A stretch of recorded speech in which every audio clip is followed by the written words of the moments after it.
आज हम स्टार्ट करेंगे इकोनोमेट्रिक्स 2। इकोनोमेट्रिक्स 1 जो है आप लोग प्रीवियस जो है अपने सेमेस्टर में काफ़ी डिटेल से पढ़ चुके हैं, तो आज हम स्टार्ट करेंगे इकोनोमेट्रिक्स 2। अब इकोनोमेट्रिक्स 2 क्योंकि एडवांस इकोनोमेट्रिक्स है, इसका मतलब ये है कि इसमें जो भी टॉपिक्स आएंगे, जितने भी जो है इसमें मॉड्यूल्स होंगे, वो पीछे जो आप मॉड्यूल्स पढ़ के आए हो उससे लिंक्ड होंगे। ठीक है कि जब जो भी आप मॉड्यूल्स पढ़ रहे होगे उसके पीछे जो है आपको प्रीवियस जो है अंडरस्टैंडिंग होगी, तभी आप इस जो है वो आप अपनी आउटलाइन में जितने भी मॉड्यूल्स दिए गए हैं उनको अच्छे तरीके से अंडरस्टैंड कर पाओगे। तो इसलिए आपकी बेसिक्स होना जो है वो प्रीवियस कोर्स की इकोनोमेट्रिक्स 1 की बहुत ज़्यादा ज़रूरी है। तो ये जी आज हम स्टार्ट करेंगे आप लोगों का फर्स्ट मॉड्यूल हेट्रोस्केडास्टिसिटी। ठीक है, तो आप लोगों का क्या, मैंने सबसे पहले बात बोली है कि आप लोगों के पास बेसिक्स आप लोगों को बहुत ज़्यादा क्लियर होना चाहिए। तो जहाँ से आपने क्लासिकल लीनियर रिग्रेशन मॉडल से आपने स्टार्ट किया था फर्स्ट चैप्टर से, वो आप लोगों का बहुत क्लियर होना चाहिए। ओएलएस के बारे में आपको पता होना चाहिए।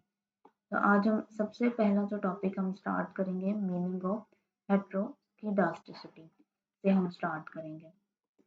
तो बेसिकली क्या कहते हैं, जब हम बात करेंगे क्या कहते हैं आपकी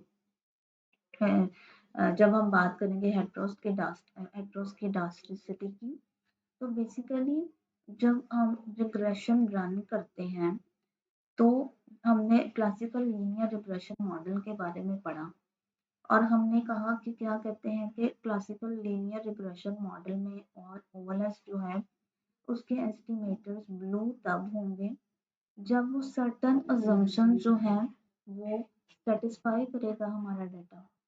लेकिन अगर वो अजम्पशंस जो हैं जो हमने तब पढ़ी थी, आपने पढ़ी थी, अगर वो उनमें से एक अजम्पशन थी होमोस्केडास्टिसिटी की, अगर वो अजम्पशन जो है वो सेटिस्फाई नहीं होती, वो फुलफिल नहीं होती, तो एक प्रॉब्लम अराइज होता है और उस प्रॉब्लम का नाम है हेट्रोस्केडास्टिसिटी। अब इस टॉपिक की तब तक आपको समझ नहीं आ सकती जब तक आपको इस चीज़ की अंडरस्टैंडिंग कॉन्सेप्ट ना हो कि आपको यही पता ना हो कि जी रिग्रेशन क्या है, सिंपल लीनियर रिग्रेशन मॉडल क्या है, एरर टर्म्स क्या है। तो इसलिए मैं आप लोगों को पहले कुछ बेसिक और कॉन्सेप्ट्स के बारे में अंडरस्टैंडिंग दूंगी और देन हम मूव करेंगे मीनिंग ऑफ हेट्रोस्केडास्टिसिटी की तरफ। तो आप लोगों ने जब इकोनोमेट्रिक्स पढ़ी तो क्या करते हैं, तो इकोनोमेट्रिक्स का स्टार्ट नहीं होता है जी रिग्रेशन से। ठीक है, अब रिग्रेशन जो है वो इकोनॉमिस्ट हों, एनालिस्ट हों, रिसर्चर्स हों, तो उनके लिए जो है वो रिग्रेशन जो है वो बड़ी इंपॉर्टेंस रखता है। क्योंकि इकोनॉमिस्ट ने क्या करना होता है या रिसर्चर्स क्या करते हैं कि वो क्या करते हैं, रियल वर्ल्ड में होने वाली चीज़ों का आपस में रिलेशनशिप देख रहे होते हैं। ठीक है, कि रिग्रेशन में हम क्या करते हैं कि हम वेरिएबल्स का आपस में क्या रिलेशनशिप है, हम ये देखते हैं क्या वेरिएबल्स आपस में रिलेट करते हैं या नहीं करते। हम डिफरेंट क्वेश्चंस के आंसर्स जो है वो डाटा के थ्रू फाइंड आउट करने की कोशिश करते हैं, जिस पे हम जो है रिग्रेशन, जिसके लिए हम रिग्रेशन की टेक्निक यूज करते हैं। अब हम सिंपल सा एक सवाल पूछते हैं जी, क्या हमारी इनकम जो है हमारी सेविंग को अफेक्ट करती है, कि क्या इनकम के बढ़ने से सेविंग, लोगों की सेविंग बढ़ेगी, या क्या एजुकेशन जो है वो आप लोगों की सैलरी को अफेक्ट करती है, ये क्या, अगर एक बंदा मैट्रिक है तो उसकी क्या सैलरी है और अगर एक बंदा पोस्ट ग्रेजुएट है तो उसकी सैलरी क्या है। तो क्या एजुकेशन का लेवल जो है, एक बंदा कितना पढ़ा लिखा है, क्या ये उसकी सैलरी को अफेक्ट करता है। ठीक है, क्या जो कंपनीज जो हैं जो एडवर्टाइजमेंट करती हैं, मुख्तलिफ इश्तेहारात चलाती हैं, तो क्या उससे उनकी सेल्स इफेक्ट होती है, या क्या स्टूडेंट्स का जो टाइम है स्टडी टाइम के, वो अपनी स्टडी को कितना टाइम देते हैं, क्या ये उनके मार्क्स को अफेक्ट करते हैं। तो इसका मतलब क्या हुआ कि मैंने कुछ क्वेश्चन जो थे वो रेज किए और इन क्वेश्चंस के आंसर्स को जो है वो फाइंड आउट करने के लिए दो वेरिएबल्स हैं। मैंने जब कहा इनकम क्या सेविंग को अफेक्ट करती है, तो उसका मतलब ये है कि इनकम एक वेरिएबल है और सेविंग एक वेरिएबल है।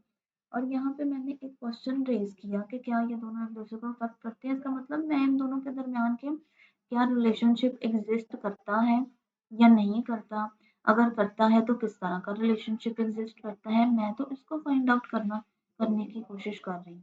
ठीक है, कि मैं ये देखना चाह रही हूँ कि अगर इनकम में कोई चेंज आता है, ठीक है, मतलब क्या कहते हैं, इनकम में चेंज आने की वजह से या सेविंग में कोई चेंज आता है या एजुकेशन में चेंज आने की वजह से क्या हमारी सैलरी में कोई चेंज आता है।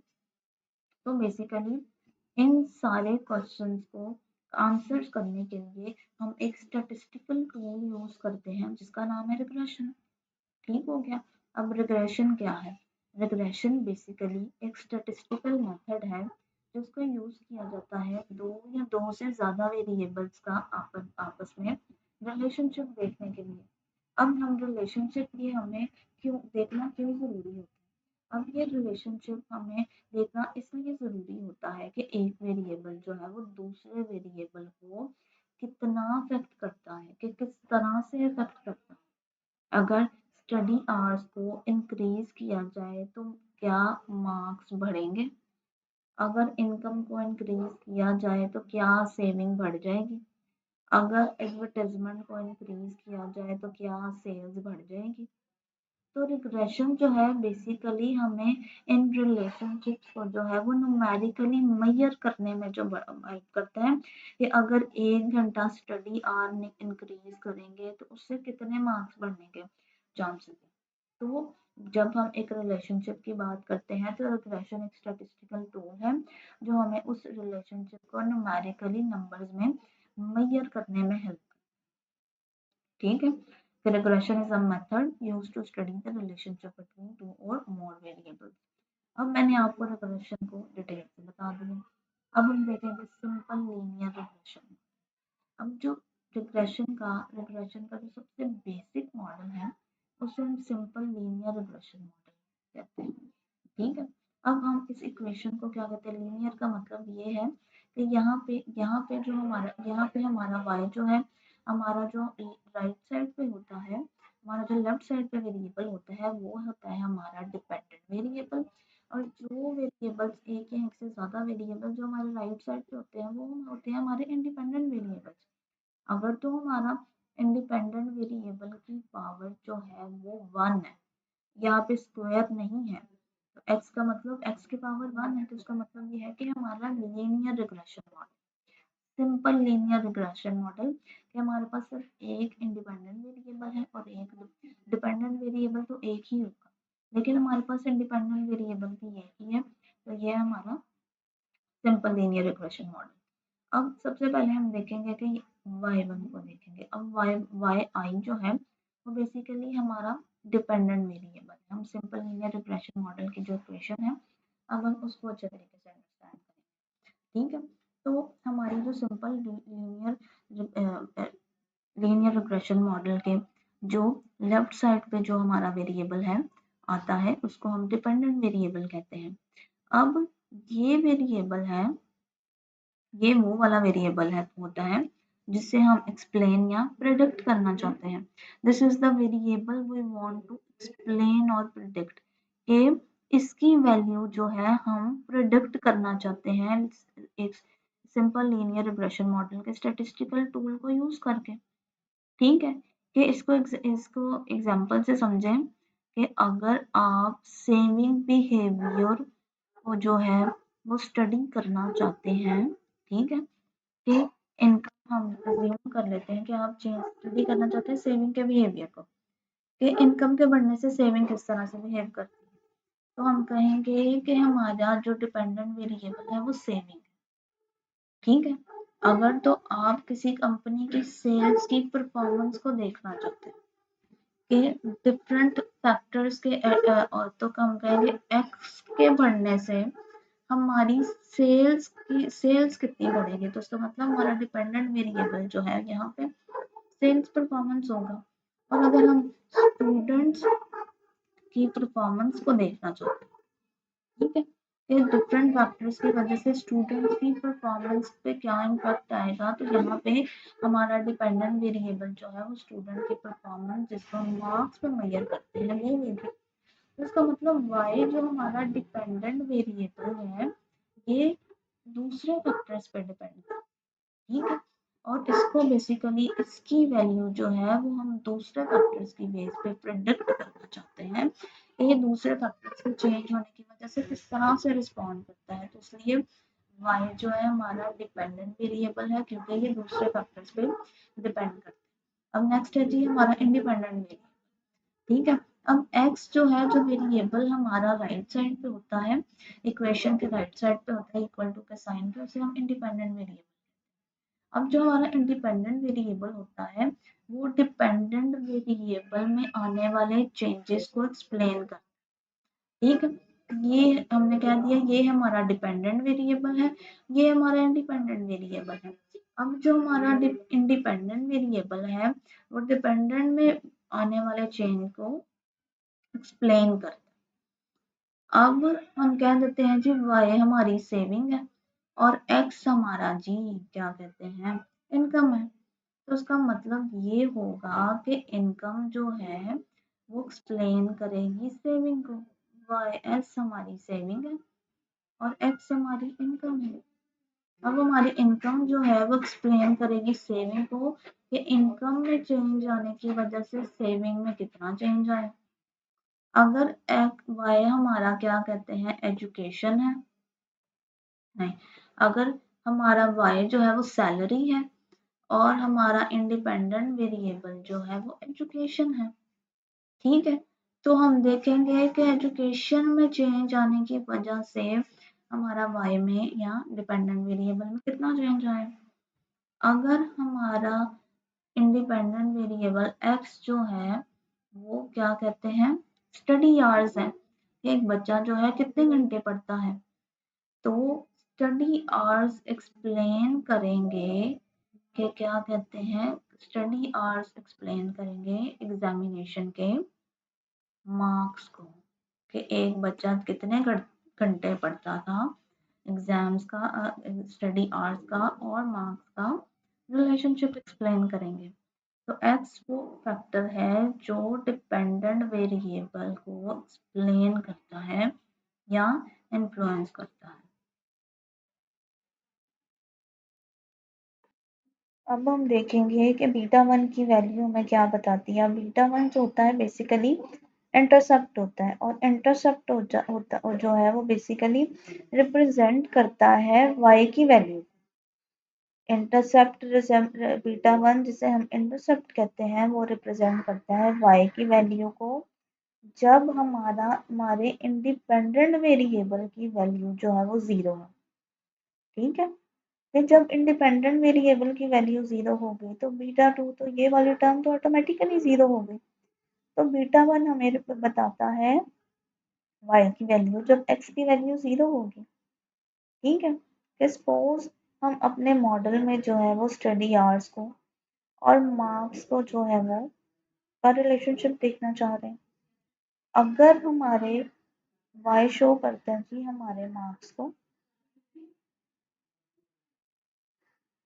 और x शो करता है जी हमारे स्टडी आवर्स को, ठीक हो गया। अब क्या कहते हैं अगर हमारे स्टडी आवर्स जीरो हैं तो फिर बच्चे ने कितने मार्क्स दिए, ठीक है, फिर वो कितने मार्क्स लेगा अगर उसका स्टडी आवर्स जीरो है, अगर वो पढ़ता ही नहीं है, तो expected value of marks when study hours are zero is called intercept। कि जब स्टडी आवर्स जीरो हो तो मार्क्स की जो एक्सपेक्टेड वैल्यू होगी उसे हम इंटरसेप्ट बोलेंगे। तो अब हम देखेंगे जी बीटा टू, ठीक हो गया। अब हम देखेंगे बीटा टू को।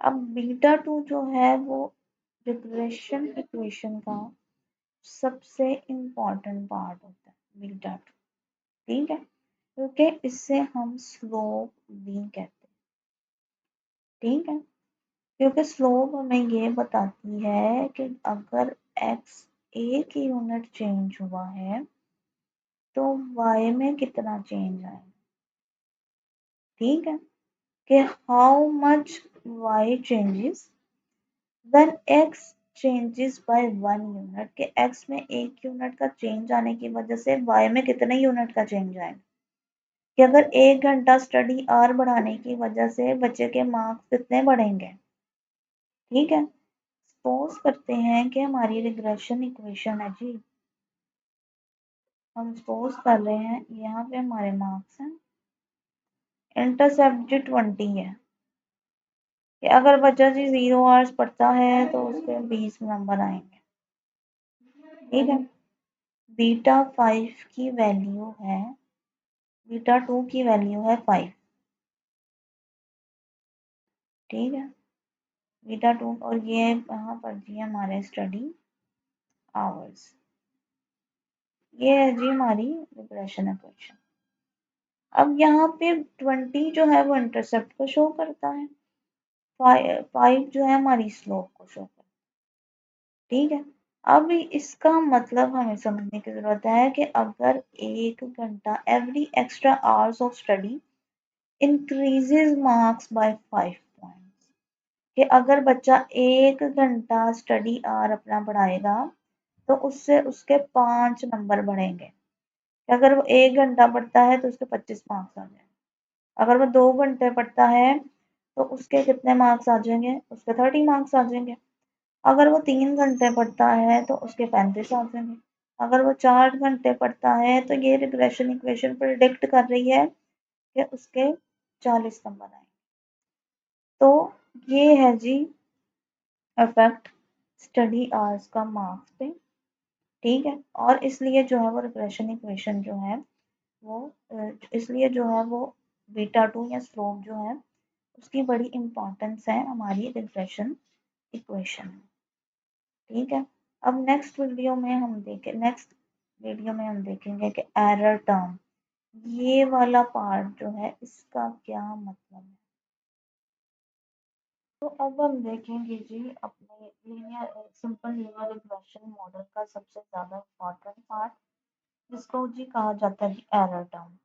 अब इस पार्ट को जी कहा जाता है एरर टर्म। अब हम देखेंगे कि एरर टर्म का मतलब क्या है। अब सबसे पहले मैं आप लोगों से एक क्वेश्चन पूछती हूँ कि सपोज करें 2 स्टूडेंट्स हैं और दोनों स्टूडेंट जो है वो 5 घंटे पढ़ते हैं, 2 स्टूडेंट्स हैं ए और बी, और दोनों जो है वो 5-5 घंटे पढ़ते हैं, दोनों का स्टडी आवर भी 5 आवर्स है। तो आपसे मेरा ये सवाल है कि क्या दोनों सेम मार्क्स, दोनों को सेम नंबर मिलेंगे, ठीक है, क्या वो अपने पेपरों में जो है वो सेम CGPA या सेम मार्क्स स्कोर करेंगे। अगर देखा जाए अपने इर्द गिर्द तो कोई कितने घंटे पढ़ रहा है, ठीक है, कोई सेम, आप अगर आप अपना भी ले लें, आप या आपका कोई फ्रेंड 5-5 घंटे पढ़ रहा है तो ये ज़रूरी नहीं होता कि दोनों के सेम मार्क्स आएंगे, ठीक है। हम सपोज करते हैं कि जी एक के 80 नंबर आए हैं, ठीक है, एक के जी स्टूडेंट ए के 80 आ गए और स्टूडेंट बी के 70 आ गए, ठीक है, ठीक है, क्योंकि यहाँ पे डिफरेंस क्यों क्रिएट हुआ। अब दोनों हम तो देख रहे थे कि क्या कहते हैं स्टडी आवर्स और मार्क्स का रिलेशनशिप, और हमने ये देखा कि क्या कहते हैं कि अगर 2 student same number of hours study कर रहे हैं तो क्या उनके सेम नंबर आते हैं, तो यूजुअली ऐसा नहीं होता। फिर हमने कहा जी क्या कहते हैं स्टूडेंट ए के जी 80 नंबर आ गए हैं और student A might get, student A B हो सकता है कि वो 70 नंबर स्कोर करे। अब ऐसा क्यों होगा, वो इसलिए होगा क्योंकि मार्क जो स्टूडेंट के जो मार्क्स हैं, ठीक है, स्टूडेंट कितने मार्क्स स्कोर करेगा ये सिर्फ और सिर्फ स्टडी आवर्स के बेस पे नहीं प्रिडिक्ट किया जा सकता। ठीक है, कि स्टडी आवर्स जो है वो अगर सिर्फ स्टडी आवर्स की बेस पे आप नहीं प्रिडिक्ट कर सकते, अकेले स्टडी आवर्स की बेस पे नहीं प्रिडिक्ट किया जा सकता कि स्टूडेंट कितने नंबर ले। इसके पीछे की रीज़न ये है कि और भी बहुत सारे ऐसे फैक्टर्स हैं जो स्टूडेंट के मार्क्स को अफेक्ट कर रहे हैं।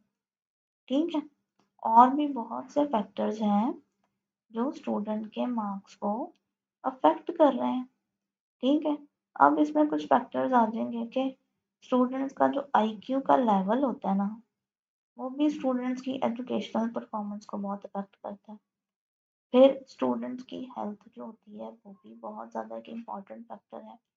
स्टूडेंट कितनी नींद ले रहे हैं, स्लीप जो है ये भी बड़ा इम्पोर्टेंट फैक्टर है। स्टूडेंट की प्रोग्रेस पे बहुत ज़्यादा इसका इम्पैक्ट होता है। वो जहाँ पे पढ़ता है वहाँ पे टीचर्स की क्वालिटी क्या है, इस पे भी जो है वो बहुत ज़्यादा डिपेंड करता है कि स्टूडेंट कितने मार्क्स गेन करेंगे। क्या वो एक बहुत ही स्ट्रेसफुल फैमिली में रहता है या बहुत ही हैप्पी फैमिली में रहता है।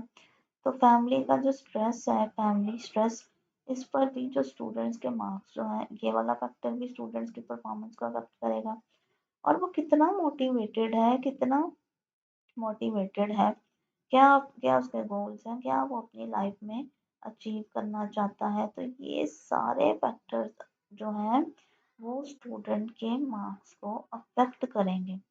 और इन सारे दीज फैक्टर्स, और लेकिन अब जब आप रिलेशनशिप देखते हो तो क्या कहते हैं, अब मैंने जितने भी लिस्ट किए, आईक्यू हो गया, हेल्थ हो गया, स्लीप हो गया, टीचिंग क्वालिटी हो गया, फैमिली स्ट्रेस हो गया, या मोटिवेशन हो गया, अब इन सारे फैक्टर्स को जो है वो मेजर करना या अपने मॉडल में ऐड करना तो पॉसिबल ही नहीं है। ठीक है, इन सारे जो है वो फैक्टर्स को न्यूमेरिकली नहीं मेजर किया जा सकता। तो वो सारे फैक्टर्स जो हैं जिनको आप न्यूमेरिकली नहीं मेजर कर पाते या अपने मॉडल में नहीं ले पाते, वो अनऑब्जर्व्ड होते हैं। तो सारे अनऑब्जर्व्ड फैक्टर जो होते हैं वो एरर टर्म में आ जाते हैं।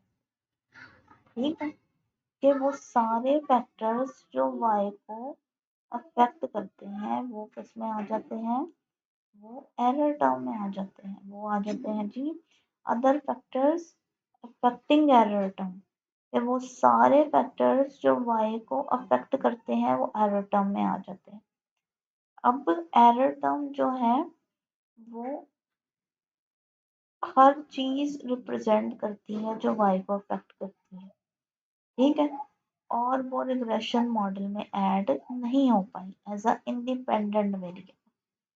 ठीक है, तो ये थी जी क्या कहते हैं सिंपल लीनियर रिग्रेशन की डिटेल्ड एक्सप्लेनेशन, कि वो सारे फैक्टर्स जिनको आप अपने रिग्रेशन मॉडल में इंक्लूड नहीं कर सकते, वो सारे फैक्टर्स जो वाई को अफेक्ट करते हैं लेकिन आप उन्हें अपने मॉडल में इंक्लूड नहीं कर सकते, तो वो सारे फैक्टर्स किस में आ जाते हैं, एरर टर्म में आ जाते हैं।